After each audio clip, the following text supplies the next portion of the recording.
They built 89 houses on my land. My land. And by the time I finally took it all back, the queen of their little HOA empire was in handcuffs, bawling in front of the same folks she'd brainwashed to hate me. You want to know how a regular guy like me ended up waging war against an entire gated community and winning? Well, buckle up, because this story is about to get way messier than you think. I didn't buy a sports car when I graduated college. I didn't rent a downtown apartment with city views. I bought dirt, 50 acres of it, out in Madison County, with every cent I'd managed to scrape together working late shifts and living cheap. My friends said I was nuts. My parents just shook their heads and prayed I'd come to my senses.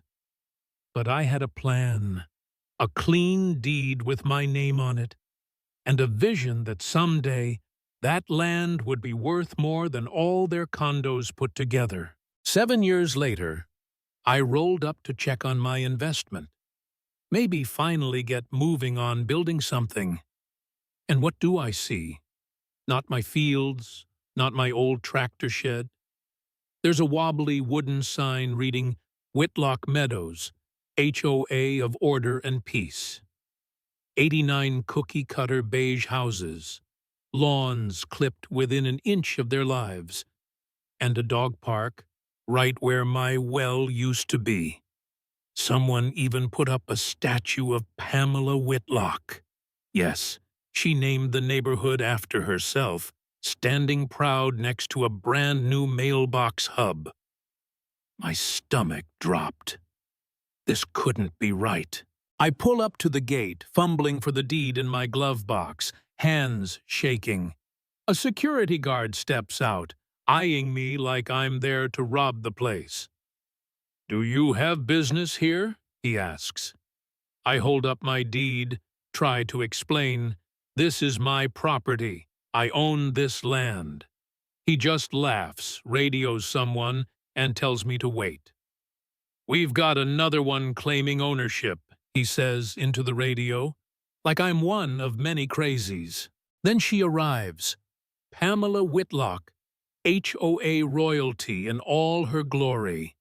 Perfect hair, white heels, expensive suit. She looks me up and down like she's stepping around a puddle. "Mr. Barnes, I presume," she says, fake syrup dripping off every word. "I understand you have some concerns. Lady, you built a small city on my land." She barely glances at my deed before producing her own pile of documents, maps, signatures, all of it supposedly proving the land was abandoned, sold by the county, and now rightfully hers. I know she's lying. I paid every cent of property tax for 7 years. I have the receipts in my email. But when I say that, Pamela just shrugs. "You had your chance, Mr. Barnes. We made something beautiful here. That's called progress."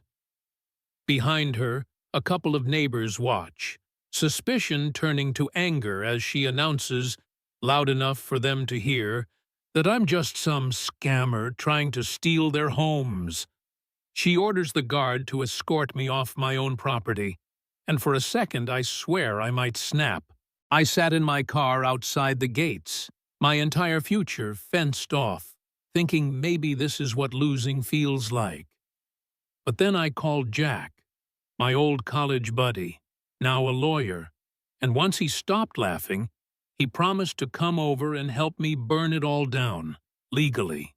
Jack arrives the next morning, eyes wild with plans.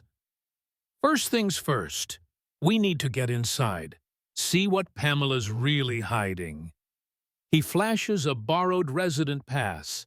His cousin's friend lives here, and for a six-pack, we've got an alias, Robert Thompson of 42 Maple Lane. We're in. That night, the HOA meets at the community center, really just a souped-up shed with folding chairs. I keep my hat down, blend into the crowd. The room's full of chit-chat, kids drawing, folks gossiping. Pamela struts in with a megaphone and a podium, and when she starts speaking, the room falls silent. Yesterday, an outsider tried to infiltrate our community. He claims to own our land. Her hand twirls her gold necklace as she lies. But rest assured, as your president, I'll protect your homes from every threat. The neighbors eat it up, except for one woman in the corner, Emily, who's taking notes and shooting me nervous glances. After the meeting, Jack whispers that Emily's the HOA secretary. She's the key, trust me. But Pamela spots me before I can slip out. She points and yells, "That's him! That's the thief!" The crowd erupts. I bolt for the exit, barely dodging a flying coffee cup. Back home, Jack and I dig. We find payment records showing Pamela's getting kickbacks from a development company, Summit Holdings. We find emails, but we need a smoking gun. Next day, an email pops up. We need to talk. Meet me at the Elm Street coffee shop, 7 a.m. Come alone. It's Emily. Emily's nervous but determined. Over coffee, she slides me a USB drive with a red X on it. I have proof Pamela knew this was your land. There are bribes, faked documents, everything. She's been paying off officials for years. Before I can thank her, Pamela storms in. Somehow she's followed Emily. In front of the whole cafe, Pamela fires her on the spot, swears vengeance, and tells everyone Emily's a traitor. She even organizes a boycott of the grocery store where Emily works part-time. The next morning, a process server delivers me a restraining order. I can't come within 500 feet of my own land. The rage. It's blinding. But Emily's evidence is real. And when I post it online, emails, audio, money trails, the story explodes. Local news, HOA watchdogs, even the mayor get involved. Pamela starts spinning, calls the evidence fake, claims I'm harassing her. But the cracks are showing. Court day.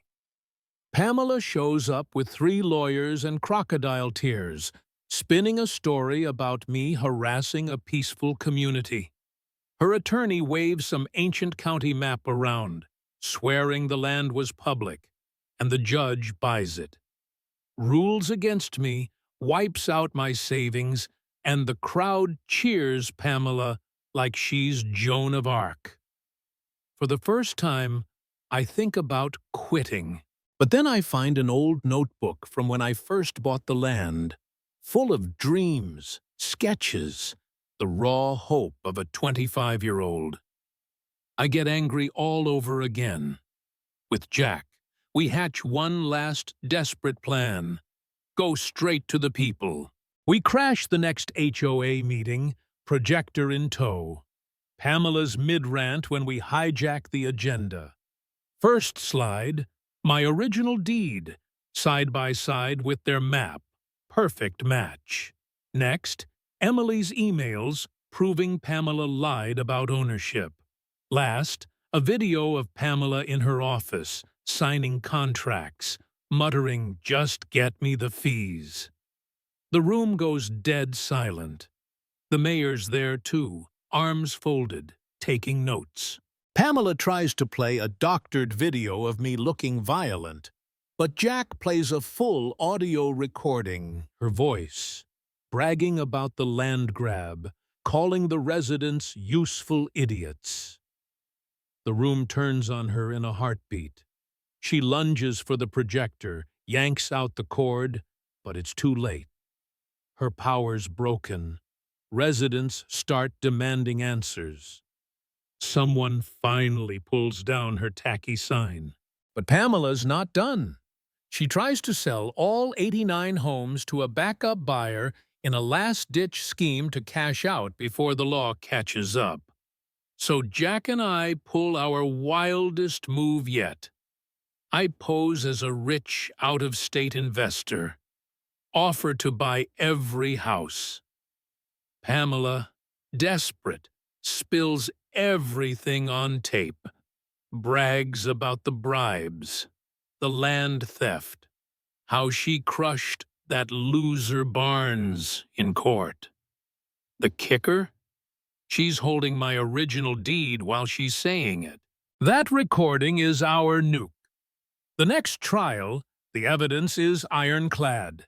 Emily testifies, the mayor confirms the records, and the judge throws the book at Pamela.